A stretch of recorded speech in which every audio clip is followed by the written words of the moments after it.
पण अलीकडच्या काळामध्ये ध्वनिक्षेपकाचा अवास्तव वाढलेला आवाज किंवा बाकी वाजवण्याच्या गाण्याच्या वेगळ्या होणाऱ्या बदलात जे काही मूळ परंपरेचं जे संगीत आहे ते कुठेतरी मागे पडत चाललंय. घुम घुम करती, घुम करती, घुम घुम घुम घुम करती, डेरे घुमती. या प्रकारचं जे रडण आहे तर हा सुद्धा एक आशीर्वादच आहे आपल्याला माऊलींचा.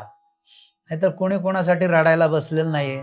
देव निवृत्ती यानी धरिले दोन्ही कर, धरिले दोन्ही कर. म्हणजे गायन तर ज्ञानोबा तुकोबाच. मला काय वाटतं, कीर्तनातली जी चाल आहे ती 6 ते 7 मिनिटाच्या वरती हो नाही पाहिजे.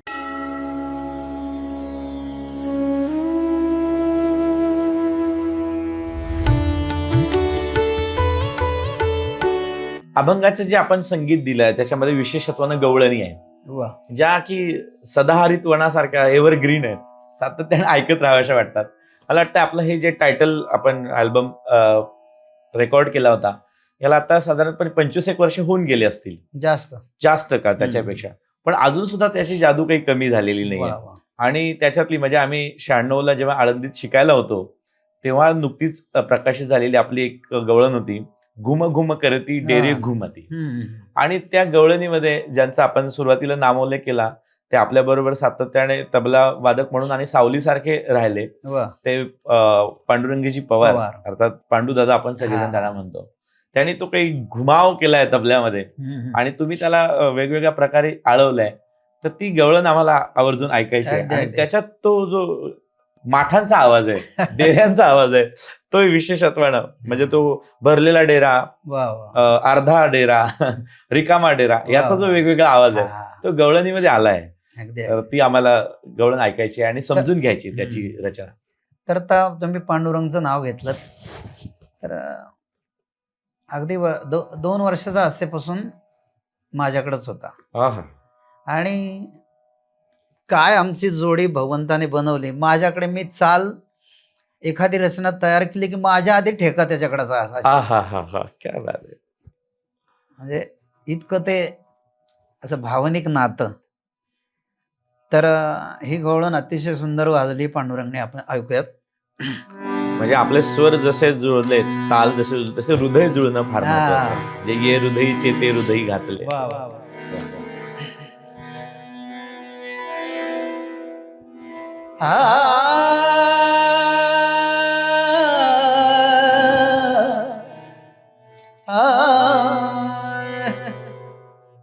प्रातः काळी प्रहरा रात्री उठिल्या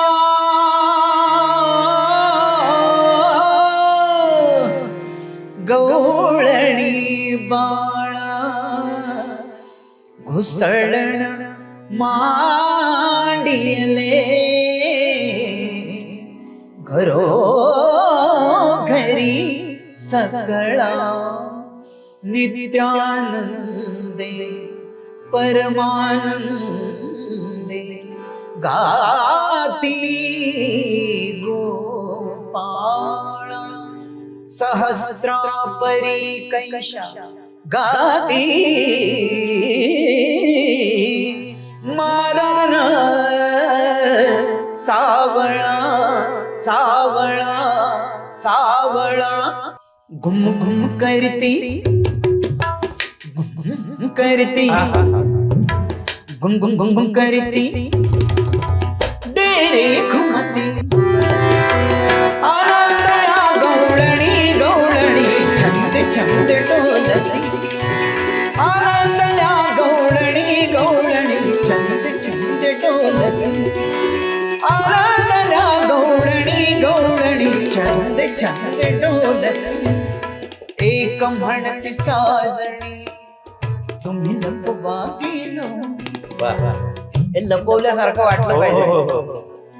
एक म्हणती साजणी तुम्ही लपवा गेलो मी.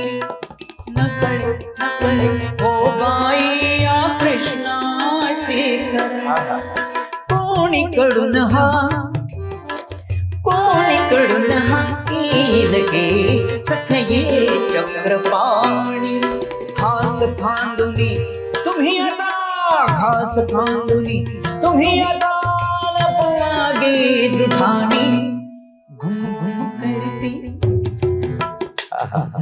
करती घुम घुम घुम घुम करती घुम करती डेरे खुखती आनंदया गौळणी गौळणी छंद छंद डोलती आनंदया गौळणी गौळणी छंद छंद डोलती छंद छंद डोलती छंद छंद डोलती. क्या बात आहे, वाह. हे घुम करती घुम घुम करती हा एक कमाल आहे म्हणजे अक्षरशः. आणि याच्यात किती वेगवेगळे राग, सकाळचा प्रहरातीचा भैरव असा आपसूक येतोय. खरंच ही संगीतकार म्हणून प्रत्येक आपलं शब्दाचा अर्थ भाव समजून ते केलेला प्रयत्न आहे. वा. गुरुजी मला आता एक सहज सुचलं हा की आपल्या भूमीचं काहीतरी वेगळेपण असणार आहे. कारण भजन संगीतातला सुद्धा बादशाह याच शिंदेवाडी गोगलवाडी वेळू या परिसरामध्ये जन्माला आला. आणि आता सुद्धा मराठी आणि हिंदी सिनेसंगीतातले सुद्धा जे संगीतकार जोडी आज ज्यांनी संपूर्ण जगाला वेड लावलंय ते अजय अतुल देखील आपल्याच गावामध्ये जन्माला आले. हे वेगळेपण आहे. आज खूप आनंद वाटतोय अशा सगळ्या सांगीतिक चाली आज महाराष्ट्राला आपण दिल्या आहेत. हे महाराष्ट्राच्या भजन संस्कृतीसाठी आणि भजनासाठीचं खऱ्या अर्थाने एक अमृत संजीवनी आहे. आणि या गोष्टी आपण करत आहात. मैफिलीच्या संदर्भाने आपल्या अनेक मैफिली झाल्या, आपण आजही करत आहात आणि तितक्याच ताकदीनं करताय. आज मला आता एक प्रकर्षानं जाणून गेलं की वय पुढं जात आहे, वेळ पुढं निघून जातोय. म्हणजे आज 65चं आपलं वय आहे. मागच्या काही वर्षापूर्वी आम्ही सगळ्या शिष्यमंडळीने आपल्या 61चा सोहळा केला, पण आवाज काही अजून म्हातारा झालेला नाहीये आणि तो व्हायला तयारही नाही. तर यासाठी आपण जो काही रियाज करतो, संगीताची जी साधना तुम्ही विशेषत्वानं केलेली आहे ती नेमकी कशी केली पाहिजे? आणि आता आमच्यासारख्या नवीन नवोदित गायकांना, शिकाऊ विद्यार्थ्यांना की त्याचा फायदा होईल की नेमकं तो रियाज कसा असला पाहिजे, स्वरांचा रियाज कसा असला पाहिजे आणि अभंग गाण्यासाठी म्हणून तो कसा उपयोगी केला पाहिजे? तर म्हणजे मला ज्या काही गोष्टी शोधल्या मी, तर त्यामध्ये तुम्ही म्हणालात की आवाज अजून व्यवस्थित आहे, तर त्याला महत्वाचं कारण म्हणजे सगळेच सांगतात आणि मी ते सांगतो की रियाज, सुराची साधना, श्रवण. आणि माझ्या बाबतीत असं आहे की मला गाणं सोडून इतर गोष्टी समजत नाहीत जास्त आणि मी लक्षही नाही घालत. म्हणजे घरातलं सुद्धा कशाचा हिसाब माझ्याकडे नसतो, सगळी पत्नी छान सांभाळते. तर हे अशा प्रकारे यशस्वी होण्यासाठी तुमचं एक लक्ष पाहिजे की मला हेच करायचंय आणि तुमची गुरुवर श्रद्धा पाहिजे. आणखी त्याच्या पुढे जाऊन खूप लोकांचं ऐकलं पाहिजे, श्रवण केलं पाहिजे. माझी मैफिल झाली आणि मी त्या मैफिलीत खुश होऊन घरी गेलो, तर मग पुढे काहीच होणार नाही. तर तुमच्या मनात तडफड पाहिजे की मी आज हे असं का नाही गाऊ शकलो. आणि माझ्या बाबतीत ते प्रत्येक कार्यक्रमात माझी 1-2% नाराजी असतेच की मी हे घरी व्यवस्थित केलं, इथे का जमलं नाही. म्हणजे हा जो शोध आहे तो 24 तास चालू असतो. कुणी मला काही वेडा म्हणत असतील, पण माझा असा एकही क्षण नाही की मी ते म्हणजे तुम्ही म्हटलं तालाचं, कुठल्याही मात्रेवरनं काही सुरू केलं तरी ते तालात येतच. मी काही ठरवलेलं नसतं. बरोबर, ठरवलेल्या गोष्टी पूर्वी रियाज केलाय, पण ह्याला आवर्तन सिद्धी म्हणतात. आवर्तन सिद्धी. एकच गोष्ट तुम्ही परत परत परत परत ऐकलं केलं की ते तुम्हाला सिद्धी प्राप्त होते. तर ही प्राप्त झालंय भगवंताच्या कृपेने आणि गुरु महाराजांच्या कृपेने, ज्यांच्याकडे शिकलो त्यांच्याकडे. म्हणजे तयारी आणि रियाज म्हणजे या सगळ्या गोष्टी, एकतर तो रियाज सातत्याने झाला पाहिजे आणि प्रत्येक मैफिलीच्या अगोदर त्याचं चिंतन झालं पाहिजे. त्याच्यानंतर माझ्या सुद्धा बाबतीत मी सांगतो, माझा एखादा कार्यक्रम, माझे काही कार्यक्रम रोज नसतात आणि ज्याचे कार्यक्रम रोज आहे त्याला विचार करायला वेळही नसतो. महिन्यातून 2 महिन्याने अशी एक मैफिल. तर माझा कार्यक्रम ठरल्यानंतर मी रोज मला जे गायचंय महिन्याभराने 2 महिन्याने त्याचाच मी रियाज व्यवस्थित करणार, त्याच्यावर चिंतन करणार. अशी गोष्टच ठेवणार नाही की ते अर्ध काय राहिलंय, पण राहतं तरीही राहतं. एवढं हे संगीत अवघड आहे. म्हणजे ज्याला त्याच्यातून काहीतरी घ्यायचंय किंवा ज्याची नजर आहे त्याला ते आवडतं, त्याला काही समजतच नाही, त्याला खूप सोपं आहे.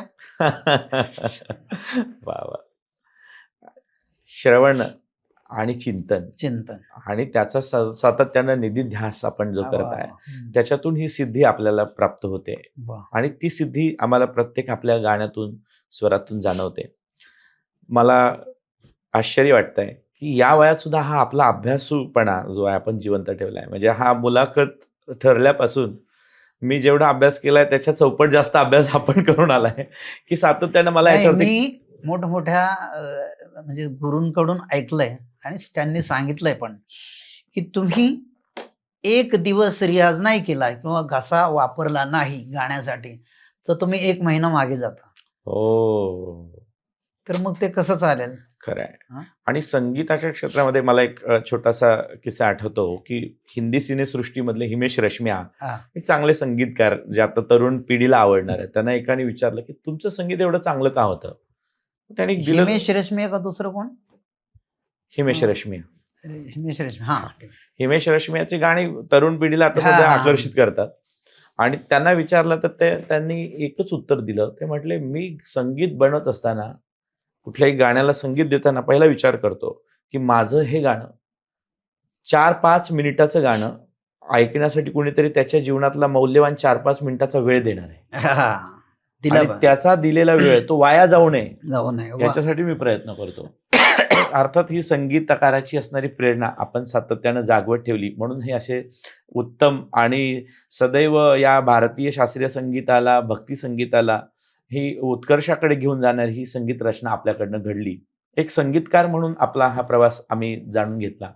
एक सादरीकरणाच्या दृष्टीने एक उत्कृष्ट सादर करते म्हणून, मैफिली म्हणून आपण अनेक केलेल्या आहेत. याचं आता उदाहरण तुम्ही सांगितलं की एक मैफिल मी करत असताना 1 महिन्यानं जर असेल तर दररोज त्याच्यासाठी मला काय गायचंय याचा विचार आपण करत असतो. अशी एखादी अविस्मरणीय मैफिल जी घडली आणि ती आपल्या लक्षात राहिली, तर अशी एखादी मैफिल आम्हाला आवर्जून ऐकायची आहे की जी आपल्या जीवनातली अत्यंत महत्वाची मैफिल होती.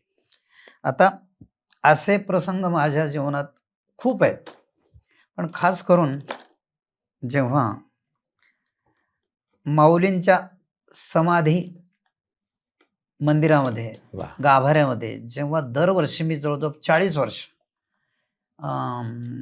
समाधी सोहळ्याला सेवा असायची. पहिल्यांदा तुळशीराम बुवा, दीक्षित, बागडे बुवा हे मंडळी करायचे. त्यांच्यानंतर मला सांगितलं की तुम्ही इथं सेवा करायची. मी ती 40-1 वर्ष जवळजवळ केली. तर त्या ठिकाणचं जे भजन आहे, देव निवृत्ती यांनी धरिले दोन्ही कर, समाधीचा जो अभंग आहे, तर हे आपण याच्या इतकं दुसरा कुठं आनंदच नाही. आपण थोडंसं गुणगुणूयात त्या. येस, नक्कीच ऐकायचं आहे आम्हाला. हे तर वारकरी म्हणवणाऱ्या प्रत्येक माणसाच्या डोळ्यात हा अभंग म्हटल्यावर पाणी येणार हे. कारण आज ज्ञानेश्वर महाराजांच्या संजीवन समाधीला 775 वर्ष झाले, तरी सुद्धा आजही संजीवन समाधीचा प्रसंग कोणी सांगितला तरी सुद्धा लोक धाय मोकळून रडतात. आणि त्याचं हे सुंदर वर्णन करणारा संत नामदेव महाराजांचा अभंग आहे, देव निवृत्ती आणि धरिले दोन्ही. आपण 1-2 कडवे घेऊयात. नक्कीच. तर हे जसं तुम्ही आता म्हणालात की ज्यांना हृदय आहे आणि जे कांसन आहेत, म्हणजे ज्यांना कळतं, असे लोक तिथे 100-200 लोक असतात आणि अभंग गात असताना प्रत्येक जण रडत असतो. तर या प्रकारचं जे रडणं आहे, तर हा सुद्धा एक आशीर्वादच आहे आपल्याला माऊलींचा. नाहीतर कोणी कोणासाठी रडायला बसलेलं नाहीये. परिस्थिती तशी अवघड आहे, तर तुम्हाला अवघड आहे. माहिती आहे.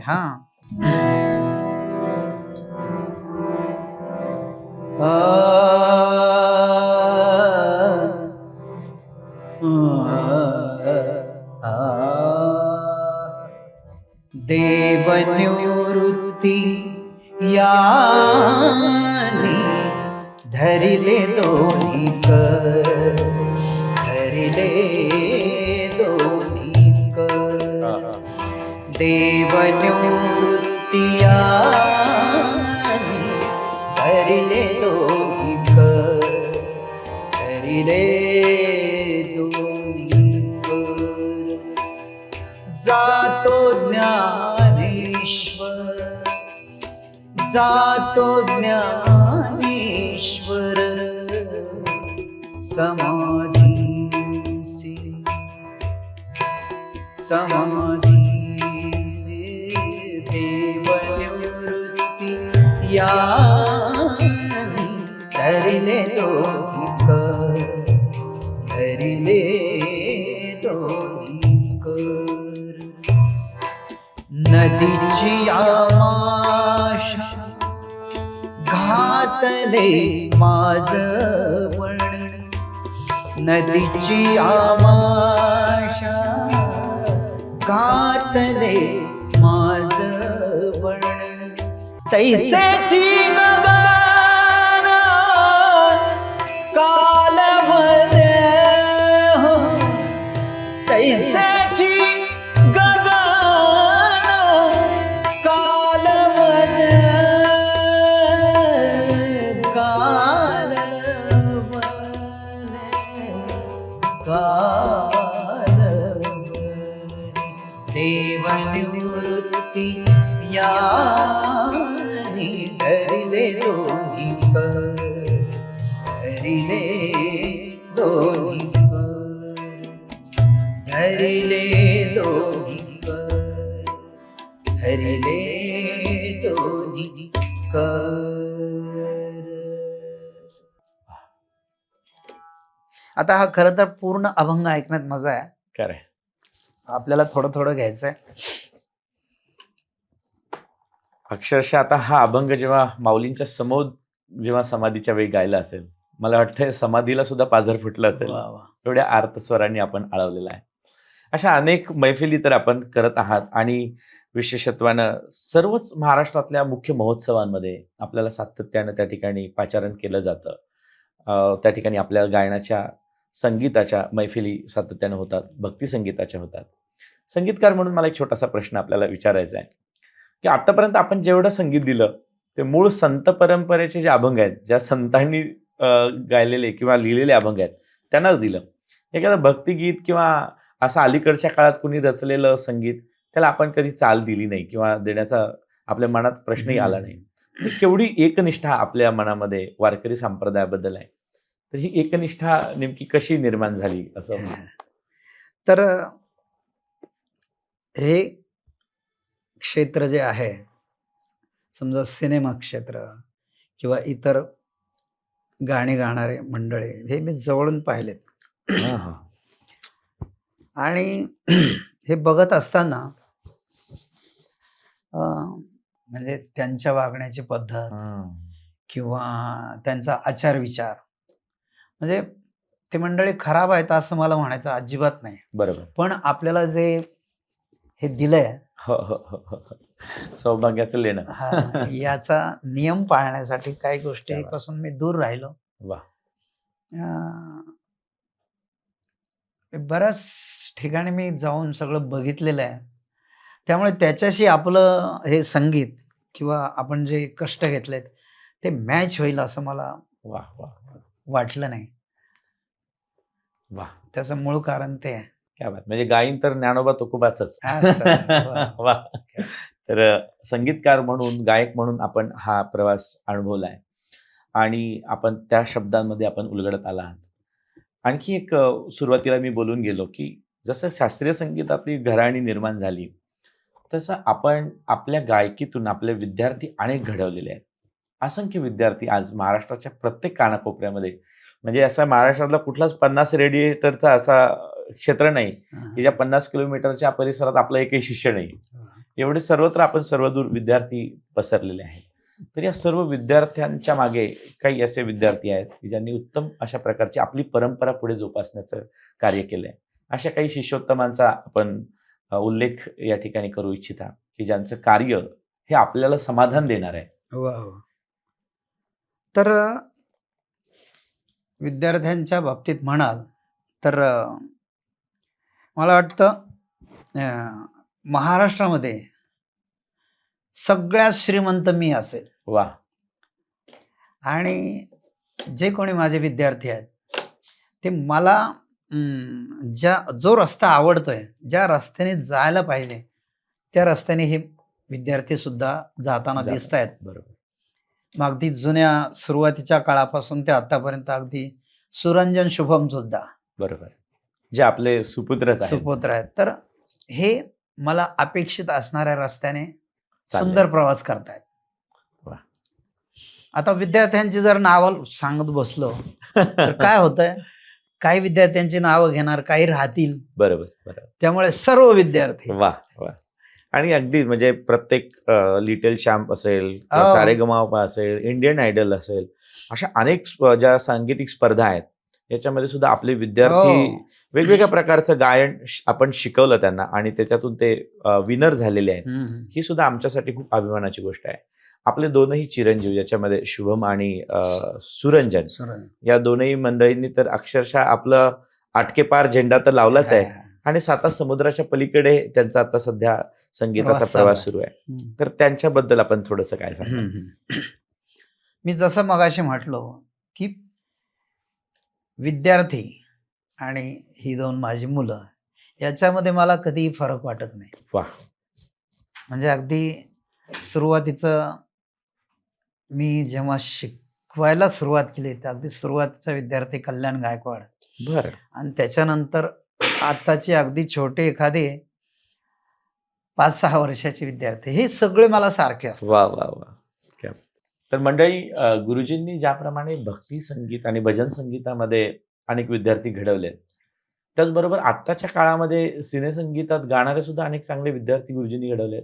याही पलीकडे अनेक महाराष्ट्रामध्ये होणाऱ्या वेगवेगळ्या TV चॅनल्सवरच्या स्पर्धा आहेत, ज्याला आपण लिटिल चॅम्प म्हणूयात, सारेगमपा वगैरे अशा कोण होणार संगीत सम्राट, अशा अनेक स्पर्धांमध्ये गुरुजींचे अनेक विद्यार्थी विनर ठरलेले आहेत.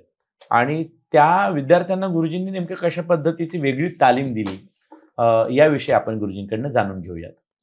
तर तुम्ही प्रश्न विचारलात की हे रियालिटी शो मधलं ना? हो, रियालिटी शो. तर यासाठी एक ठराविक प्रकारचं तुम्हाला तयारी करावी लागते. बरोबर.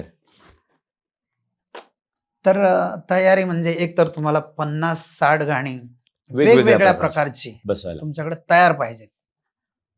मग त्याच्यात सगळं झालं, अगदी नाट्यगीत, भक्तिगीत, भावगीत, भारुड, गवळण, लावणी, बरोबर, सगळं व्यवस्थित यायला पाहिजे. बरोबर. आणि त्याही पेक्षा अलीकडच्या काळात म्हणजे थोडंसं अगदी गाणं जरी कमी असेल पण तुम्हाला ऍक्टिंग जास्त चांगली आली पाहिजे. बरोबर.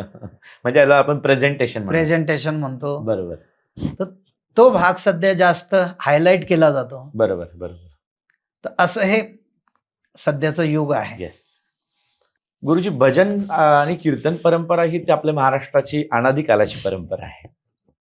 कारण पुराव्यासहित जर पाहायला गेलं तरी 775 वर्ष म्हणजे ज्ञानेश्वर महाराजांच्या समकालीन असणारे सगळे संत नामदेव महाराज असतील, त्यांनी नाचू कीर्तनाचे रंगी, ज्ञानदीप लावू जगी, किंवा जणी म्हणे ज्ञानदेवा बोला अभंग, गायनाचे रंगी शक्ती अद्भुते, हे सगळ्या गोष्टी आपण पाहिल्या. लावणी मृदंग, श्रुती टाळ घोष, ही सगळी सेवू ब्रह्मरस, ही सगळी पद्धत आहे.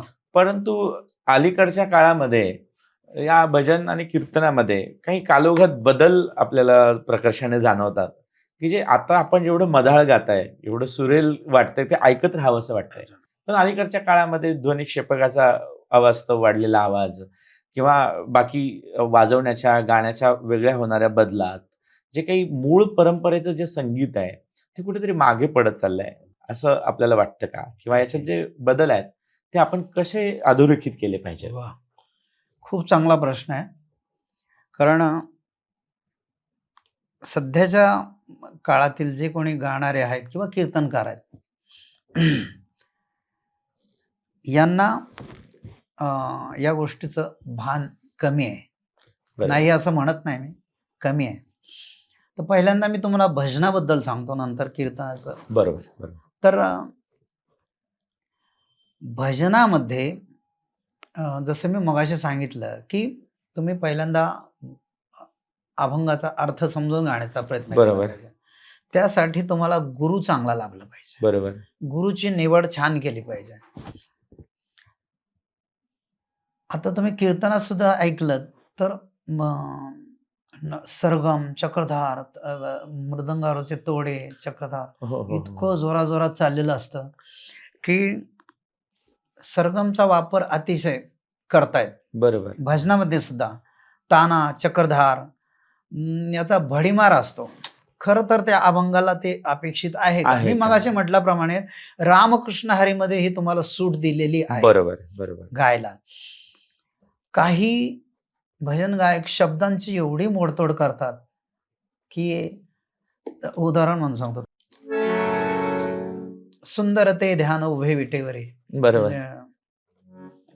समजा मी ऐकतोय एखाद्या गायत, सुंदर ते ध्यान उभे विटबा री ही ही ही सुंदर ते ध्यान उभे विटबा उभे विटबा री, कधी उशिरा म्हणणार, शब्द तुटतोय. आणि असे खूप आहेत बरोबर. शब्दांचं त्यांना घेणं देणं नसतं. कुठला शब्द कधी तोडतील, बरोबर बरोबर, कधी मोडतोड करील सांगताच येत नाही. परत भावना तर शून्यच असते. आता हे असं काय तुम्ही याच्यात फक्त तालाचा खेळ आहे. आणि पांडित्य दाखवण्याचा प्रयत्न आहे बस. ते पण येत नाही नीट. मी ऐकलेलं आहे, खूप लोकांचं ऐकलंय. किंवा शब्दांची दुरुक्ती, परत परत एक शब्द म्हणायचा, तर ते काही जण का म्हणतात तर ते बसत नाही तालामध्ये किंवा त्या रागामध्ये, त्यांना ते बसवता येत नाही. आहे ती ओळ एकदाच म्हणायची. बरोबर. तसं जमत नाही, म्हणून डबल डबल डबल. काही समजा सुंदर ते ध्यान उभे धरू आपण, मग त्याचा तोडा असा विचित्र. सुंदर ते ध्यान उभे विटे रे ए ए ए सुंदर ते ध्यान उभे विटे री रते ध्यान रते ध्यान उभे विटे असलं ऐकलंय मी. रते ध्यान. तुकड्या म्हणे होईन दास, तुकड्या म्हणे होईन दास, तुकड्या, असं आमचं चाललंय जुगलबंदी भजन. आणि माझ्या शेजारचे गायक तुकड्या म्हणे होय, तुकड्या तुकड्या तुकड्या तुकड्या तुकड्या तुकड्या तुकड्या तुकड्या तुकड्या. काय आता हे असं ती असतो. शर्मेची गोष्ट आहे. ते तुकडोजी महाराज खंजिरी घेऊन नाही आले तिथं ठोकायला त्याला. आणि आता कीर्तनाच्या बाबतीत जर म्हणाल तर पूर्वीच्या काळी कीर्तनामध्ये 3 चाली व्हायच्या. हो. आणि आताच्या वेळेस एकच चाल होते कशी बशी, पण ती कशी बशी नाही, अर्धा तास चालते. अरे बापरे. अर्धा तास 40 मिनिटं. मी एका महाराजांना म्हटलं, होते हे तुम्ही कसं काय म्हणजे चालू देता? ते म्हणे एक तर पोर ऐकणारच नाहीत, बरोबर, आणि दुसरं म्हणे आम्हाला आराम मिळतो, फक्त 40 मिनिटं बोलायचं आणि आपलं घरी सुटायचं. या चालीतून पुढे कीर्तनकाराला चाल कधी मिळेल याची वाट बघत. अगदी अगदी. मला काय वाटतं, कीर्तनातली जी चाल आहे ती 6 ते 7 मिनिटाच्या वरती हो नाही पाहिजे. बरोबर. आणि आता खरं माझा तो कीर्तनकारांबद्दल बोलण्याचा अधिकार तेवढा नाहीये, पण तरी मी धुंडा महाराज कंधारकर, रामचंद्र बुवा नागपूरकर, बाबा महाराज सातारकर, सदानंद गुरुजी, सगळ्या मोठ्या मंडळींच्या कीर्तनात गायलोय क्या बात आहे. आणि ऐकलंय भरपूर. साखरे महाराज असतील, वा सगळे विद्वान मंडळी, जगन्नाथ बुवा पवार, वा. तर यांचं मी ऐकलं असल्यामुळे सध्याच्या कीर्तनामध्ये नको असणारे विनोद, हो हो हो हो. म्हणजे फालतूक विनोद थोडक्यात म्हणायचं, किळसवाण्या प्रकारे डान्सही करतात. हा हा हा हा, तुम्हालाही माहिती आहे. अगदी अगदी. म्हणजे तर मला असं वाटतं की कीर्तनकार अभ्यासू असावा, पण आता हे आवरणं कठीण वाटतंय मला. आणि आपण ज्यांची नावं सांगितली हा, या सगळ्या पूर्वासुरींचं आपल्यावरती खूप प्रेम होतं. वा वा. आता अलीकडच्या काळामध्ये सुद्धा विद्वत रत्न म्हणून आणि वारकरी संप्रदायाचा एक मुख्य एक जर तत्वज्ञानाचा भाग जर पाहिला तर ज्यांच्याकडे पाहताना वारकरी संप्रदाय तत्वज्ञान काय आहे वा. हे ज्या जाणवतं. महंत नामदेव शास्त्री न्यायाचार्य हे तर आपले अगदी अगदी गुरुबंधू आहेत, सहअध्यायी आहेत, मित्रच त्यांच्याबरोबर आपण अनेक टायटलमध्ये त्यांच्या गायलेल्या आहात. कीर्तनामध्ये. तर या कीर्तनाच्या चालीमध्ये आता तर अनेक सिने गीतांच्या चाली म्हणजे तुम्ही गायलात तसं हा ना. सुंदर ते ध्यान उभे विटेवरी करकट. आता ह्याच्यातून काय बोध घेणार आहे? काय बघ, पण आपल्या सातत्यानं तुमचं आम्ही ऐकत आलो आहोत, पण आपल्याला अभिमानाने हे सांगता आलं पाहिजे की आपली भक्ती संगीताची परंपरा केवढी समृद्ध आहे. वा. आपल्या अगोदरच्या ज्या काही पूर्वासुरी ज्यांनी हे भक्ती संगीत, भजन संगीत हे एवढं समृद्ध बनवलं, वा. तर त्या आपल्या ज्याचं आपण सातत्याने ऐकत आलेला आहात, श्रवणाच्या संदर्भानं आपण बोलत आलेला आहात, जी काही जुनी मंडळी आहेत, जे जुनाट जुगादीचे नाणे बहुता काळाचे ठेवणे, तर अशा काही जुन्या ज्या आपल्या परंपरेतले संगीत परंपरेतले जे काही अध्वर्यू आहेत त्यांचं आपल्याला प्रकर्षाने कुणाचं या ठिकाणी आठवण किंवा त्यांचं योगदान सांगतो. सांगावं असं वाटतं? अगदी अगदी. तर तुम्ही प्रश्न केला त्याप्रमाणे की तुम्ही जेव्हा मी हे भजन बऱ्यापैकी गाण्याचा प्रयत्न करतो तर तुम्ही चांगल्या लोकांचं ऐकल्याशिवाय हा हा हे होऊच शकत नाही. तर जुन्या मंडळीमध्ये हरिभक्तीपरायण मारुतीबुवा दोंदेकर, हा, हे पतियाळा घराण्याची गायकी रजब अली खां साहेब यांच्याकडे, बडे गुलाम अली त्यांच्या घराण्यामध्ये खास शिकलेले, पण शेवटी त्यांना ते संगीत भावलं नाही, म्हणजे काही वेगळ्या कारणामुळे शिकत होते ते किंवा शास्त्रीय संगीत किंवा जे नाही, ठुमरी- शास्त्रीय संगीत भावलं नाही असं नाही, हा, हा. तो माहोल किंवा काय, पण बरोबर. त्यांचं ते मन उडालं सगळ्यावरचं आणि ते आळंदीत येऊन बरं राहिले, स्थायिक झाले. आणि जे त्यांनी भजनं गायले त्या काळामध्ये, बरं, तर मी आतापर्यंतचा भजन गायक मारुतीबुवा दोंदेकर यांना असं ऐकलं की त्यांच्या गाण्यातून श्रोत्यांच्या डोळ्यामध्ये अश्रू यायचे, एवढी वा. ताकद होती. क्या बात आहे. अतिशय सुंदर मग गोड. त्यांनी पूर्ण पुन्हा आपण नंतर आपलं संगीतिक जी कारकीर्द- माऊलीसाठी माऊलींसाठी माऊलींच्या दारामध्ये चरणाजवळ शेवटी ते गेले, हा हा हा. असा महान माणूस. नंतर दुसरे हरिभक्तीपरायण बागडेबुवा, मारुतीबुवा बागडे, त्यांचं वैशिष्ट्य असं की शब्द स्वच्छ, क्या बात. शब्दोच्चार, आणि उगीच अवघड गाणं नाही, अतिशय सोपं भारदस्त आवाज, दिसायलाही तसे, आणि ते त्यांचा आवाज म्हणजे मराठीतले मोहम्मद रफीस. हा हा हा. बरं बरं. हा, इतकं ते गोड आणि इतकं म्हणजे, आणि खास ते परमेश्वरासाठी गायचे, मार्गी संगीत ज्याला आपण हा. म्हणतो. नंतर तुळशीरामबुवा दीक्षित, खाशाबुवा कोकाटे, हे वेगवेगळ्या प्रकारचे मंडळी की त्यांच्याकडे त्यांच्या पद्धतीचं एक विद्वत्ता असायची. बाबुरावजी धामणेकर गुरुजी, बरं, तालाचा बादशाह, हा हा हा. म्हणजे ठाई प्रकार त्यांनी खास पद्धतीनं सुरू केला, बरोबर, प्रसिद्ध केला. थोडक्यात बरं, ठाईची भजनं अतिशय सुंदर गायचे आणि त्यांचा आवाज अतिशय मुलायम गोड गायचे. नंतर बाबुरावजी बोरगावकर, बरं, ही रत्न असं होतं की अतिशय गोड फिरत गळ्यात, असं बारीक नक्षीकाम, अतिशय सुंदर सुरात. वसंतराव दुसरे, वसंतराव देशपांडे. नंतर श्यामसुंदर बुवा नागपूरकर, एक अशी व्यक्ती होती, इतकं गोड की दुसऱ्या किशोरीताईच. वा, म्हणजे किशोरीताई असं कोणी होऊ शकत नाही. क्या बात. आणि आपण एवढं म्हणताय म्हणजे निश्चितच सुंदर गोड गायचे. आणि त्यांचं भजन मला एकदा दोनदाच पंढरपूरला एका मुक्ताबाईंच्या मठात वगैरे कुठंतरी, तेही मला तुकारामबुवा गोसावी घेऊन गेलेले चला ऐकायला म्हणून. बरोबर बरोबर. तर मी तेव्हा ते त्यांना ऐकलेलं. नंतर एक असा ग्रुप होता, सुधाकरजी मराठे, चतुर्भुज राठोड, गुलाम ख्वाजा, बाबूरावजी डवरी, शंकर बापू आपेगावकर, सुभाषराव देशमुख, अभिमन्यू बुवा मुळे मृदंगवादक, तुकारामजी शिंदे सातारचे अतिशय अवलिया कलाकार, यांचा एक असा ग्रुप असायचा. आणि प्रत्येकाची ते आता चतुर्भुज राठोड मध्ये ध्रुपद गायकी गाणारा मनुष्य, असा सूर. गुलाम ख्वाजा हिंदी मुसलमान मनुष्य, पण आपलं मराठी भजन गाण्याचा जो प्रयत्न होता त्यांचा, अतिशय तयारीचं गाणं. नंतर बाबूराव यांच्या साथीला बाबूराव डवरी गुरुजी. तर ते डवरी गुरुजी असे होते की सगळे कलाकार मंडळी आधी त्यांच्या पाया पडायचे, आम्हाला सांभाळून घ्या. असं जबरदस्त वादन. शंकर बाप्पू आपेगावकर त्यांचा धा म्हणजे संपूर्ण असं विश्व व्यापल्यासारखा पद्मश्री मिळाला. सुभाषराव देशमुख त्यांच्या पकवाज वादनातली तडफ आतापर्यंत मी बघितली नाही, असा माणूस. नंतर अभिमन्यू बुवा मुळे, अतिशय सुंदर गोड मृदंग वादन.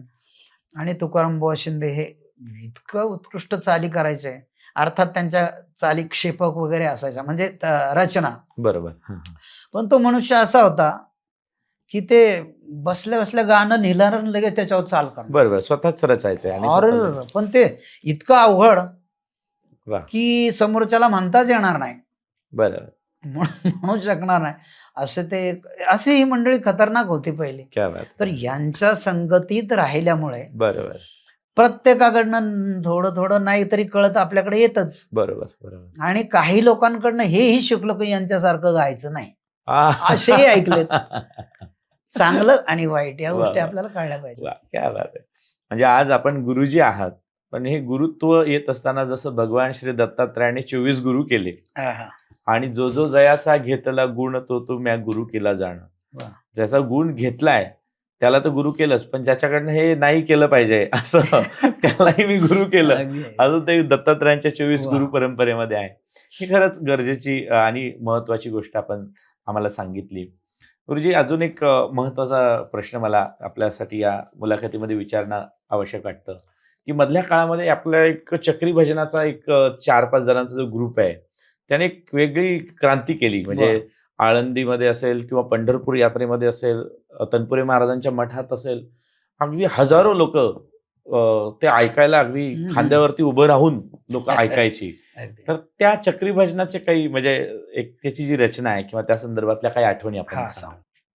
तर तुम्ही विचारलेल्या प्रश्नाचं उत्तर असं आहे, जसं चक्री भजन तुम्ही म्हणताय, तर मला हे शब्दच कधी आवडत नव्हता. नाही. बरं. म्हणजे की चक्री भजन, एक तर भजन हे एकमेकावर धावण्याचं किंवा एकमेकाची कुरघोडी करण्याचं हे भजन नाहीच आहे. क्या बात आहे. बरोबर. तर मी याला सह गायन भजन असं मला म्हणजे वाटतं की असं म्हणावं. म्हणजे अगदी याला जुगलबंदी पण नको, सहगायन. कारण काय, मी सगळं अनुभवलंय की मी पंचमापर्यंत गेलो तर पुढच्याने दैवतापर्यंत जायचं नाही, आवाज गेला नाही तरी. हो. अगदी ते कोकणामध्ये तर बुवा पेटवला, बुवा पाडला वगैरे असा प्रकार जो बिभत्स, अगदी विचित्र आहे. म्हणजे हे आज खूप महत्वाचा संदेश आपण देत आहे की भजनात कुठली स्पर्धा नाही, अजिबात नाही. याच्यात एक गंमत सांगतो. एकदा माझं भजन, आणि म्हणजे आता तो शब्द इथे उच्चारू की नाही, आणि आमच्या 3-4 भजन, तर ते मला म्हणे असंच गुरुजी आज असं होऊ द्या. त्याने तो शब्द वापरला. म्हटलं बाबा हे ह्याच्यासाठी भजन नसतं, आज त्यांचं अमकं हो द्या तमकं हो द्या. अरे याच्यासाठी भजन आहे का? एकमेकाशी प्रेमाने त्यांनी गायलेलं तर मी त्यांच्या मागे व्यवस्थित म्हणावं, मी गायलो तर त्यांनी माझ्या मागे व्यवस्थित म्हणावं.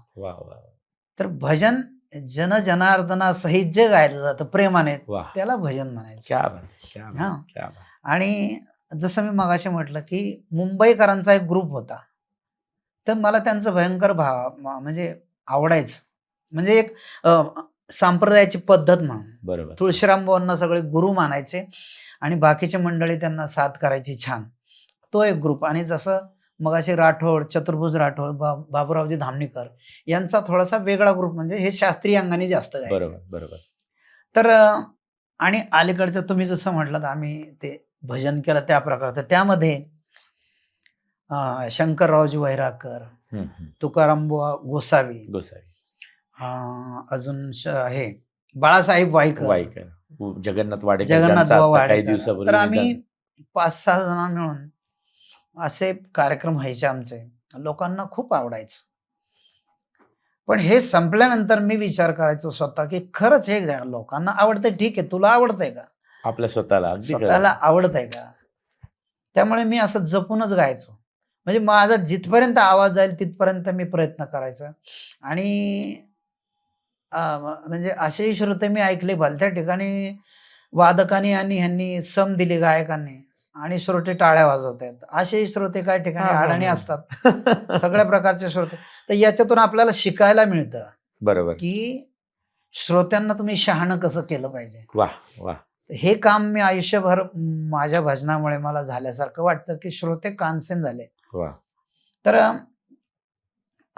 वैरागर सर हे शास्त्रीय संगीत छान शिकलेले आहे. बरोबर. त्यामुळे त्यांना गाण्यातली छान जाण आहे. बरोबर. बाळासाहेब वाईकर तेही क्लासिकल छान शिकलेले. बरोबर.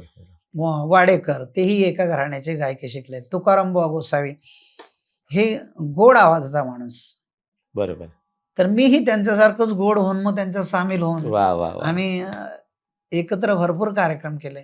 स्पर्धा नाही, सहगायन. स्पर्धा नाही. वाह.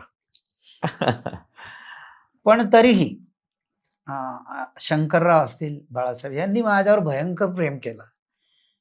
म्हणजे की आता माझ्यापेक्षा 10-12 वर्षांनी मोठे आहेत शंकरराव किंवा बाळासाहेब सुद्धा. पण जेवढे केवढे आम्ही कार्यक्रम केले, प्रत्येक कार्यक्रमात सुरुवात माझ्याकडच असायची. म्हणजे हा मान त्यांनी मला जो दिला त्याच्यामुळे मी मोठा आहे. आणि ती सगळी मंडळी सुद्धा आपल्याला प्रेमाने गुरुजी म्हणतात. ही खूप मोठी गोष्ट आहे. हे मोठं मन आहे त्यांचं. क्या बात आहे.